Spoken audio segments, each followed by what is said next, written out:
Marcus, I got to get you in here because I know you're laughing about this. Aaron Rodgers calling out our guy.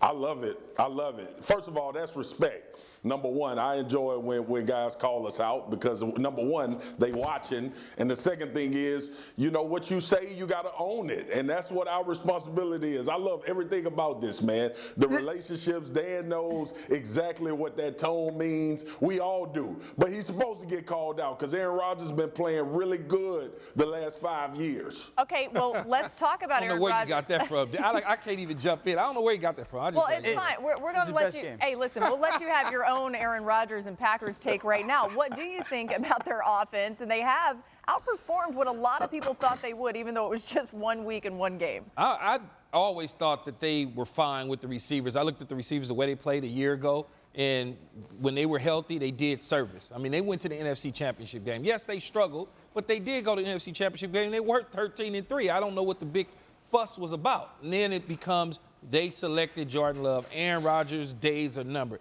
No, that's not true. Aaron Rodgers will be signing an extension probably within the next 12 to 18 months based on the salary cap situation and the way he's performing. You think about it, 2021 is $36 million and 2022 is $39 million. Right. They not getting ready to whack him or move him. All they're going to do is make that money guaranteed and put him in that stratosphere of that $200 to $300 million quarterback on the back end of his career. Yeah, it's years down the road that it would even make a little bit of financial sense to say bye-bye to Aaron Rodgers. But, Marcus, you have been strongly on the other side of this, saying that you think he doesn't finish his career in Green Bay. Why have you been on that train, and what do you think after seeing them week one?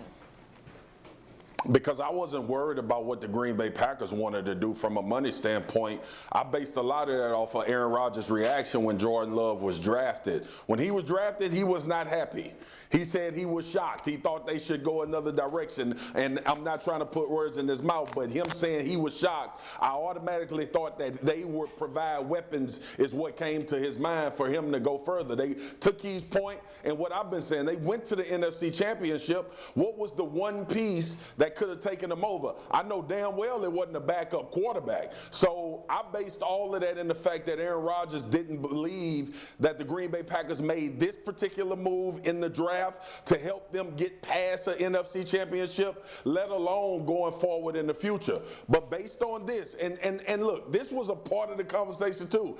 I said Green Bay might have felt comfortable with the receivers that they had, even going back to last year. They might have known something we didn't know about these guys. And based on 1 week, the performance was legit. I still say if Aaron Rodgers doesn't have success with this cast going along during the season, he's going to want to get out of there. Yeah, I stand by that. And Schefty, a lot of this, too, has been about Rodgers and his relationship with LaFleur, which seems like it's been improving. At least that's what they say. What do you hear about that?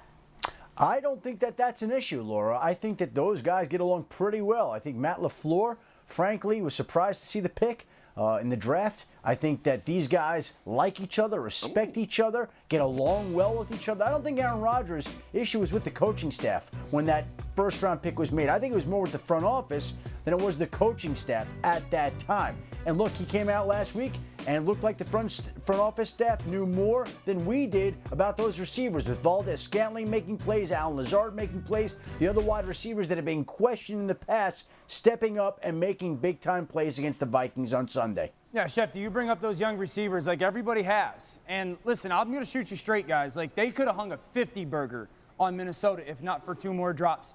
I still think it was his best game in years. And let me say this. If those young receivers are going to play the way they did on Sunday, Green Bay's the class of the NFC. Green Bay is the class of the NFC. They look like the most complete football team. If their quarterback feels this good and those young receivers are playing that way, they're the class of the NFC. They're healthy right now. Dan's put him in the Super Bowl, Marcus, real fast. Dan, boy, you got what every day?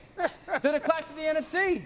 Tell me who's better right now. San Francisco's got major injuries, Seattle's major real. injury issues. Seattle's real, no question. I'm not debating Maybe that. the team in Seattle.